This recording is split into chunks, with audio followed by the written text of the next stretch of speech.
Masyarakat dunia termasuk Indonesia sedang menghadapi gelombang kedua pandemi virus corona. Di sisi lain, analisis demografi memprediksi 4 hal yang akan terjadi di masa dan pasca pandemi virus corona. Adapun 4 prediksi ini adalah: 1. Pandemi virus corona akan menurunkan jumlah penduduk. Kedua, pandemi virus corona akan meningkatkan jumlah kelahiran. Ketiga, meningkatnya perpindahan penduduk dari kota ke desa atau sering disebut dengan deurbanisasi. 4. Bertambahnya tingkat pernikahan dan perceraian. Lalu, bagaimana di Indonesia? Apakah 4 prediksi demografi ini telah terbukti? Mari kita lihat faktanya.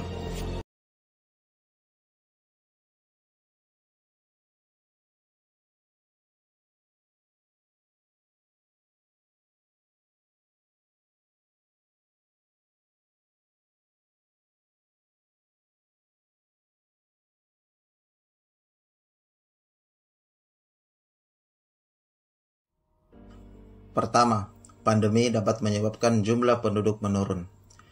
Pemerintah Indonesia dan berbagai negara di dunia telah mengambil langkah taktis atau kebijakan untuk mencegah penularan virus corona atau COVID-19, seperti dengan memberlakukan lockdown dan PSBB atau pembatasan sosial berskala besar. Pencegahan penyebaran virus corona dimaksudkan agar tak banyak masyarakat yang tertular virus dan menyebabkan tingginya angka kematian. Lalu, apakah benar pandemi COVID-19 mengurangi jumlah penduduk Indonesia atau karena kematian akibat virus? Jika membandingkan jumlah penduduk Indonesia yang kini mencapai angka lebih dari 270 juta jiwa, maka kematian akibat virus corona cukup kecil, walau setiap harinya terdapat kasus kematian akibat virus ini. Berdasarkan data dari United Nations Population Fund atau UNFPA Indonesia, menyatakan jumlah kematian di Indonesia pada tahun 2019 sebanyak 1,6 juta jiwa dan jumlah kelahiran pada tahun yang sama mencapai 4,4 juta jiwa. Data ini memperlihatkan tingkat kelahiran lebih besar 3 kali lipat daripada kematian. Sementara itu, Bank Dunia atau World Bank menjelaskan hal serupa. Di tahun 2018, setiap 1000 penduduk terdapat 6,46 kematian di Indonesia. Sementara untuk angka kelahiran terdapat 18,07 kelahiran untuk setiap 1000 penduduk. Jadi, prediksi demografi ini tidak terbukti.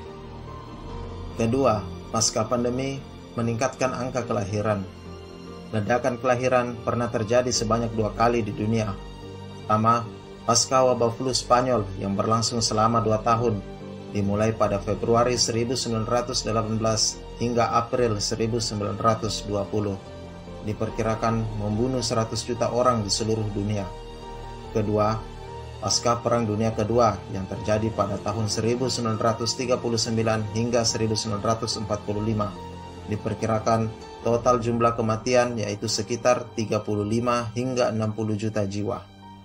Pasca itu terjadi ledakan penduduk dengan tingkat kelahiran yang sangat tinggi, menutupi jumlah kematian penduduk dunia. Namun setelah itu kembali terjadi penurunan tingkat kelahiran penduduk hingga saat ini. Setelah tingkat kelahirannya tinggi itu, terjadilah sejumlah wabah seperti AIDS, Ebola, dan SARS, namun tidak berdampak pada meningkatnya kelahiran.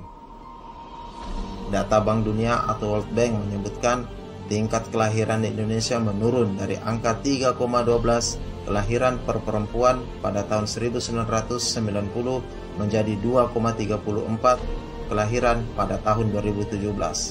Selain itu, kondisi ekonomi masyarakat yang cukup terpengaruh oleh pandemi COVID-19 bisa saja menyebabkan terjadinya penundaan kelahiran. Ketiga, perpindahan penduduk dari kota ke desa atau deurbanisasi dalam jumlah yang besar. Deurbanisasi dalam jumlah yang besar kemungkinan tidak akan terjadi jika dilihat dari rentang pandemi virus corona yang relatif pendek.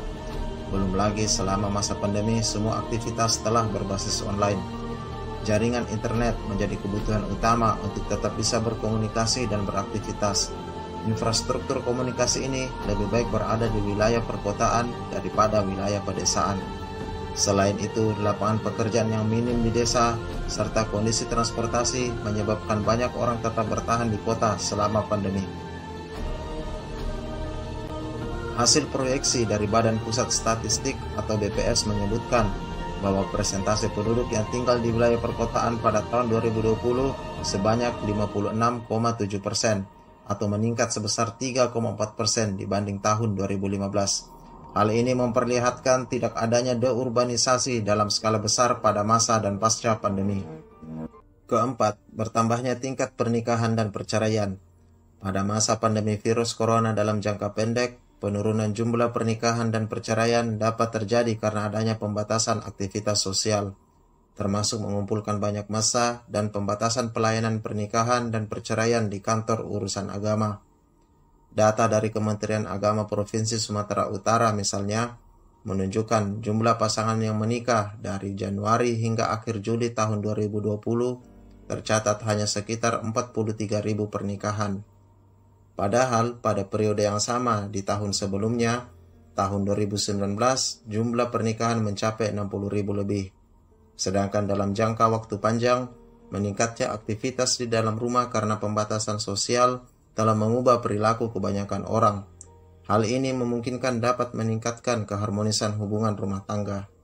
Menurut Menteri Koordinator Pembangunan Manusia dan Kebudayaan, kasus perceraian di Indonesia menurun 37% selama masa pandemi COVID-19. Selain itu, kemerosotan ekonomi cenderung secara psikologi dapat memperkokoh ikatan perkawinan, hingga akan lebih mudah untuk bertahan hidup bersama pasangan di masa-masa sulit. Jadi, 4 mitos di masa dan pasca pandemi hari ini justru tidak terbukti. Namun, kita tetap harus waspada dan tetap mengikuti protokol kesehatan dan berusaha menjaga kesehatan untuk memutus mata rantai virus corona. Bagaimana menurut kalian?